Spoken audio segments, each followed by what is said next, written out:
How to create an Airbnb account.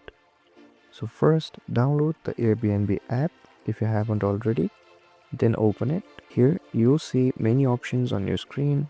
Simply tap on the preferred option. I'll go with continue with Google. So after I tap on continue with Google, I'll see all my email IDs. Simply tap on a preferred one or the one that you'd like to use.